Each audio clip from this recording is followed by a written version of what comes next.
Have you ever wanted to see the world? Is there a country that you'd like to go visit? This year we're going to study the geography, culture, and history of many of the places around the world. To start our travels, the essential question today is, how can we use the 5 themes of geography to study the whole world? And what are the 7 continents of the world? By the end of this lesson, you will have an understanding of what we will study for the rest of the year. Take out your notebook and jot down this vocabulary. Most of the vocabulary today is a review. Location, place, human-environment interaction, movement, region, and continent. In our travels around the world, we'll be looking at the location theme. Location describes where places are on Earth. Absolute location, if you remember, uses longitude and latitude to give us the exact location on Earth. Relative location is a place's location compared to another place, meaning you are north of something, west of something, east or south.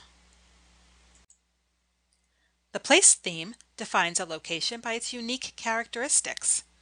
We'll look at the physical characteristics, which are natural characteristics, or human characteristics, which are man-made.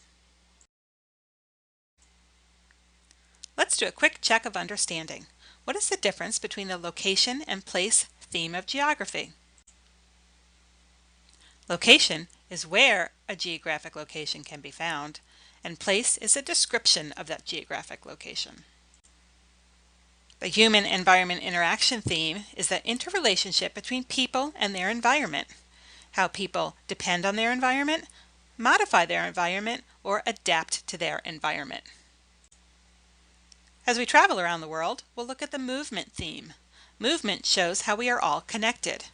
It occurs when people, goods, or ideas move from one location to another. Our last theme to review is regions.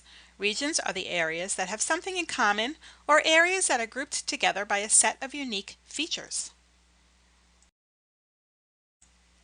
And here are the regions we'll be traveling to. This map shows the 7 continents of the world. The 7 continents are the main land areas on the Earth. Some are joined to each other, like Europe and Asia, and some are completely surrounded by water, like Australia. Some continents have a lot of countries, but others only have a few. The rest of this lesson, we're going to take a quick tour around the world looking at the continents. North America is made up of 4 countries: Canada, the United States, Mexico, and Greenland. There are 3 oceans that touch North America: the Arctic to the north, the Pacific to the west, and the Atlantic Ocean to the east. Pause this video and see if you can locate all of these on the map to the right. South America is made up of 12 countries. South America is bordered by 2 oceans, the Pacific Ocean on the west and the Atlantic on the east. Europe is made up of 48 different countries. It's bordered by 2 oceans, the Atlantic Ocean on the west and the Arctic to the north. Asia is made up of numerous countries as well, the largest of which include Russia, China, and India. Asia is bordered by 2 oceans, the Pacific Ocean on the east and the Indian Ocean on the southwest. Africa is made up of the most countries. It has 53 countries. Africa is surrounded by 2 oceans, the Atlantic and the Indian Ocean. Australia includes the mainland as well as Tasmania and many of the islands throughout the Pacific Ocean. Australia is bordered by 2 oceans, the Indian Ocean and Pacific. Antarctica can be found at the southern portion of our globe. It's made of 5 regions and 1 island chain. The ocean surrounding Antarctica has been recently renamed as the Southern Ocean.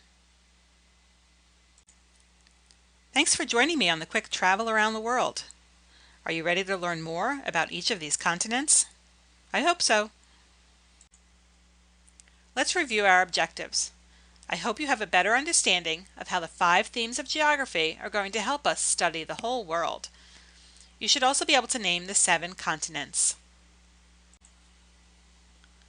If you'd like to take it to the next level, print off the blank map of the continents that's posted under this video. Fill out the names of the continents and use it as reference throughout our journey around the world. In our next lesson, we will continue our study of North America by traveling to Canada. Get your passports ready.